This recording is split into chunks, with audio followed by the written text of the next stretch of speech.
மகாபிரிவாச்சரணம். ஸ்ரீ லலிதா ரகசிய சகஸ்ரநாமத்தில் வாக்தேவதைகள் அம்பிகையின் நாமத்தை சொல்லிக்கொண்டே நமக்கு அவள் என்ன தன்மைகளை கொடுக்கிறாள் என்று சொல்லி சொல்லி அந்த தன்மைகளுக்குரிய அந்த ஜீவனை மாற்றுகிறாள் என்று சொல்கிறார்கள் இல்லையா? அப்ப அம்பிகை தன்னை சரண் அடைந்து விட்டால் அவள் அந்த ஜீவனை எப்படியெல்லாம் மாற்றி எப்படி புனிதமாக்கி அந்த ஜீவனுக்கும் இத்தனை தன்மைகளையும் வழங்குகிறாள் என்று சொல்லக்கூடிய நாமாக்களாக சொல்லி சாவித்ரி என்று சொல்லி அதில் முடிக்கும் பொழுது சச்சிதானந்தம் அப்படின்னு ஒரு வார்த்தை சொன்னோம் இல்லையா? இப்ப அதை கொண்டுதான் இந்த நாமமே ஆரம்பமாகிறது. ஓம் சச்சிதானந்த ரூபிண்யை நமஹ. ஓம் சச்சிதானந்த ரூபிண்யை நமஹ.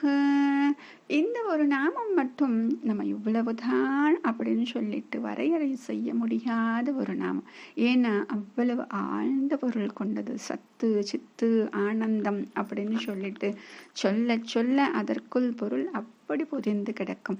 இருந்தாலும் நாம் இதை தெரிந்து கொள்வதற்கு சுலபமாக எப்படி புரிந்து கொள்ளலாம் அப்படிங்கிறது இப்ப நம்ம பார்க்கிறோம். அப்ப இந்த வார்த்தை இந்த பதத்தை பிரிக்க வேண்டும் என்றால் அதற்கு முன்பு அம்பிகை எப்படி இருக்கிறாள்? அம்பிகை சச்சிதானந்த ஸ்வரூபிணியாக இருக்கிறாள். அப்ப இந்த பதம் எப்படி ஆகிறது? சத்து சித்து ஆனந்தம். இது மூன்றும் என்ன என்றால் 3 குணங்கள். இந்த 3 குணங்களாக அம்பிகை இருக்கிறாள். இப்ப முதல்ல நம்ம பார்த்தோம் அம்பிகை நிர்குணமாக இருக்கிறாள். அதாவது பிரம்மமாக இருக்கக்கூடியவள், நிர்குணமாக இருப்பவள் அப்படின்னு சொல்லிட்டு. ஆனா இந்த குணங்களும் அதுவும் வேறு. அதனால தான் இந்த நாமாவை சொல்லும் பொழுதே இதனுடைய அர்த்தங்கள் மிகவும் ஆழ்ந்தது அப்படின்னு நம்ம சொன்னோம். சரி, சத்து அப்படின்னா என்னது? சத் அப்படிங்கிறது சத்தியம், உண்மை, அதாவது ஏகமாக இருக்கக்கூடிய ஒரே பொருள் அப்படின்னு சொல்றது. அடுத்தது சித் அப்படிங்கிறது உள்ளே இருந்து அறிந்து கொள்ளக்கூடிய அறிவாக இருக்கும், அதாவது தெரிந்து கொள்ளக்கூடிய ஞானமாக இருப்பது. சரி, ஆனந்தம் அப்படிங்கிறது இப்ப முதல்ல என்ன பார்த்தோம்? சித்ரூபி பர தேவதாவாக இருக்கக்கூடியவள் இல்லையா? அப்ப அதனால் நமக்கு என்ன கிடைக்கும்? பரமானந்தமாக இருக்கக்கூடிய நிலை கிடைக்கும். இந்த ஆனந்தம் பரமானந்தம் இந்த விஷயங்கள் அனைத்தையும் சொல்லும் பொழுது நமக்கு இந்த உலக விஷயங்களில் கிடைக்கக்கூடிய ஆனந்தத்தை நாம் ஒப்பிட முடியாது. ஏன் அப்படின்னா அந்த உலக விஷயங்களில் கிடைக்கக்கூடிய ஆனந்தம் ஒரு நொடி கூட நிலை கிடையாது. அடுத்த நொடியே அந்த ஆனந்தத்தை அனுபவித்தோமா, அது நம்மிடம் இருந்ததா அப்படின்னு இருக்கக்கூடிய அந்த நிலை மாறுகிறது. ஆக இந்த ஆனந்தம் பரமானந்தம் அப்படிங்கிறது வேறு விஷயமாக, அதாவது உள்ளே இருக்கக்கூடிய ஞானத்தோடு தொடர்புடையது. சரி, இந்த 3 குணங்களுக்கு அப்படி என்ன விஷயம் அப்படின்னா, இந்த 3 குணங்களும் சேர்ந்து இருப்பதுதான் ஒரு பிரம்மத்தினுடைய ஸ்வரூபமாக சொல்லப்படுகிறது. சரி, இப்ப நம்ம முதல்ல பார்க்கும் பொழுது சிவம் அப்படிங்கிற ஒரு விஷயத்தை பார்த்தோம். சிவம் எப்படி இருப்பார் அப்படின்னா, என்றுமே சத்தாக மட்டும், அதாவது எதுவுமே எந்த காரியமும் செய்யாமல் சலனமில்லாமல் இருக்கக்கூடியவர். அது ஆனா பரிபூர்ண அனுபவமா கிடையாது அப்படின்னா, ஆமா, அது பரிபூர்ண அனுபவம் கிடையாது. அது என்ன பண்ணணும்? காரியமும் செய்ய வேண்டும், விஷயமும் தெரிந்து கொள்ளக்கூடிய ஞானமாக சித்தாக இருந்து அதன் மூலமாக ஆனந்தத்தை அனுபவிப்பதுதான் சச்சிதானந்தம் அப்படின்னு சொல்றது. அப்ப அந்த சிவமானது என்ன பண்ணும் அப்படின்னா, சித்தோடு சேர்ந்து ஆனந்தத்தை அனுபவிக்க வேண்டும்.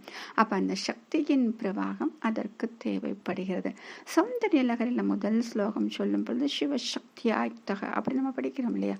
அதுல சொல்லும் பொழுது அந்த அம்பாலோடு சேர்ந்திருந்தால்தான், அதாவது சிவனுக்கு அசைவதற்கான சக்தி கிடைக்கிறது அப்படின்னு சொல்லியிருப்பாங்க. வெறும் சிவமாக இல்லாமல் ஆனந்தத்தை பரிபூரணமாக அனுபவிக்க இந்த அம்பாலோடு சேர்ந்திருந்தால்தான் அந்த அனுபவம் கிடைக்கும். அடுத்தது சுந்தரில இதிலேயே 35வது ஸ்லோகம் அழகா சொல்லியிருப்பாரு. மனஸ்துவம் யோமத்துவம் அப்படின்னு சொல்லிட்டு இதுல கடைசி 2 வரிகள் தான் இந்த நாமாவோடு தொடர்புடையது.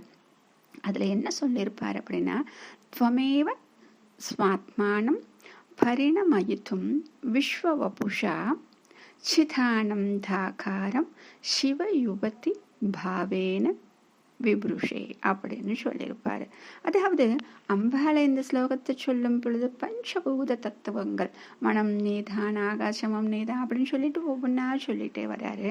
அப்படி சொல்ல சொல்ல அடுத்ததா என்ன சொல்லுவாராம், நீ ஒருத்தி தான் பஞ்சபூதங்களாகவே இருக்கிறாய், உன்னை தவிர இங்கு வேறு ஒன்றும் இல்லை, உன்னையே பிரபஞ்ச சக்தியாக பரிணமிக்க செய்வதற்காக நீயே சாட்சாத் பரமேஸ்வரன் பத்தினி என்று சொல்லக்கூடிய ஞானானந்த ஸ்வரூபத்தை எடுத்து கொள்கிறாய். பார்த்தீங்களா? ஆக ஏகமாக இருக்கக்கூடிய ஒரே பொருள் அவள்தான். அவள் நமக்கு புலப்படுவதற்காக, இந்த விஷயங்களை தெரிவிப்பதற்காக அவளே இத்தனை ஸ்வரூபங்களை அவள் எடுத்துக்கொள்கிறாள். அப்ப இந்த ஞானானந்த ஸ்வரூபத்தை அவள் எடுத்துக்கிறீங்களா இல்லையா? அப்ப இதுல என்ன வார்த்தை கொடுத்தாங்க? சிவயுபதி, அதாவது சிவ பத்னி, அதாவது சிவத்துடன் சேர்ந்து கொண்டு சத்துடன் அப்படின்னு சொல்றோம் இல்லையா, சித் என்னும் அம்பாளின் ஸ்வரூபம் சேர்ந்து அதன் மூலமாக சிதானந்தம் என்னும் ஆனந்தத்தை அனுபவிக்கிறது. இப்ப வாஸ்தவத்துல அம்பாள் எப்பவுமே ஆனந்தமே ஸ்வரூபமாக இருப்பவர், சதா ஆனந்த ஸ்வரூபிணியாக இருக்கிறார். இங்கே சத்தும் சித்தும் ஒன்று சேர்ந்து அதன் மூலமாக கிடைக்கக்கூடிய ஒரு ஆனந்தத்தின் வடிவமாகவே அவள் இருக்கிறாள். ஆக இங்கே அம்பாள் எப்பொழுதும் சச்சிதானந்த ஸ்வரூபிணியாகவே அவள் இருக்கிறாள் அப்படின்னு சொல்வதுதான் இந்த நாம் மகாபெரியவா.